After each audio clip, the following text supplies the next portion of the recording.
مرحبا بالجميع ومرحبا بالصلح. الصلح ديال أسماء وراجلها والشيخ والعجوزة، والصلح اللي سمعتو من الفم والقاصح. واخا كيف تيقول مقطعين ليه الفرانات ديال مارشاريال، الاحساس ديالي تيقول انه هو الصادق.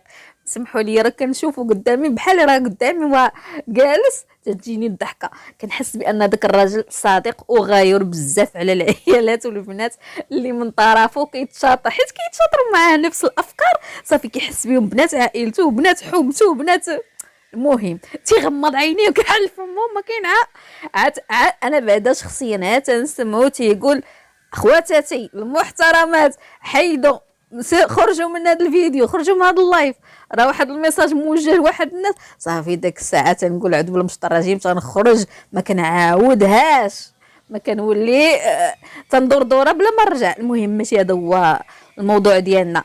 المهم مرحبا بالصلح، حتى الصلح اللي مشيتي ليه مع ضري واسرار الغربه حتى هو مرحبا به. مشيتو عند الدالي على قبل الصلح، واخا عندي تحفظ كبير من هذاك الشخصيه، ولكن بالنسبه لي الغايه في هذا الموضوع، الغايه كتبرر الوسيله في هذا الموضوع.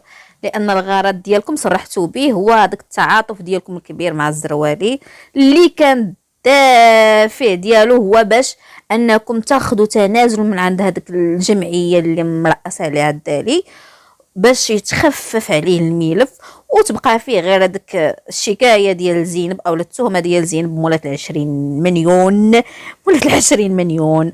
ودابا ما نطولش في هذا الموضوع. اللي ما بغاش الصلح ما بين هاد جوج عائلات، العائلات ديال الصالونات بطبيعه الحال راكم عارفين، ما نحتاجش نفكركم.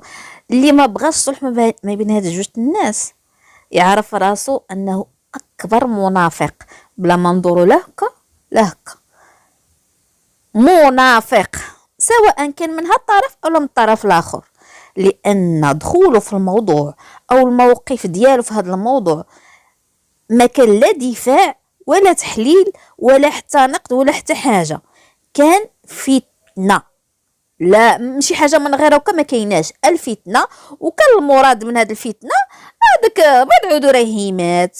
فبلا ما تجي وتقولوا لينا حكا حنا راه كلينا عليهم العصو على قبلهم، وحنا تعرضنا للسينيال على قبلهم، حنا طاح لينا المورال وديبرسيون، عانينا منها ديبريمينا على قبلهم. هاد الشيء ما نعرف انا كيفاش نقول لكم. راه خصهم حقا يقدموا لنا اعتذار من بعضياتهم امام الملاء في الانترنت. فبلا ما تضحكوا على بعضياتكم وبلا ما نضحكوا على راسنا، راه حتى شي حد فيهم ما قال لنا خرجوا دافعوا عليا، خرجوا دافعوا علينا ولا تقاتلوا علينا، حيت هما عارفين مزيان اش كيديروا. اختاروا القنوات محتوى كان خايب كان زوين، المهم هذاك راه اختيارهم. اما المشاكل ديالهم اللي خرجت لهاد المنصه اكيد اثرت عليهم على جوج جوايه. هذاك التاثير الايجابي راكم عارفين فيها مصيري في الطرفين، لان المشاهده كتفنفن كتطلع بالمشاكل. عارفين الجمهور ولا المتتبع المغربي تبارك الله عليه كيتمتع في الفرجه على المشاكل الناس والمشاكل الغير. انا تحليلي المتواضع ربما تنقول لك المتابع ولا المشاهد كيهرب من مشاكله في مشاكل الناس في مشاكل الغير. المهم هذا الاثر المادي اللي زوين بالنسبه لهم، وكاين هذاك الاثر السلبي اللي هو داك التمزق والتشرق العائلي. يا ربي تسمح لي، يا ربي تسمح لي، والضغط النفسي الكبير اللي عاشوه. راه بلا ما يجي يكذب علينا شي حد، راه ما كاينش اللي ما شفناش في هاد الاطراف ما بكاش وما سالتش لي خنونته ولا سخف في هاد الفتره كامله مع الاسف. ايوا دابا الله يخلف، الله يجعل البركه، دوروا الاتجاه وقلبوا على هاد الناس، قلبوا عليهم وسدوا الدفاتر ولا سدوا الدفتر ديال هاد الصالونات وفتحوا دفاتر جداد.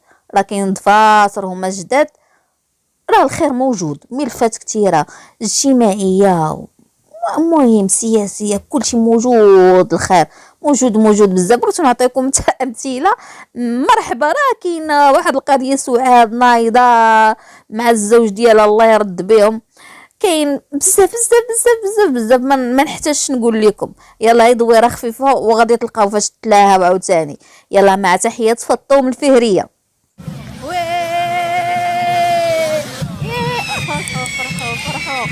فرحوا لبعضياتكم الى تصالحتوا ولا تصالحوا الناس. اش خاص لنا البازار؟ فرحوا يخطوا مع اشاعات لازم نفرحوا لبعضياتكم. فرحوا لبعضياتكم هم انت كبير تفرحوا. ويلي حبيبتي، شكون اللي قديم بحالي عاقل على اغنيه ديال ناديه مصطفى الصلحي خير؟ شكون اللي باقي عاقل اللي من هاد الجينيراسيون يخليها ليا في التعليق؟ انا مزاوقه فيكم براسي انا اللي اكل عليا الدهر هو شريف. يلا تحياتي.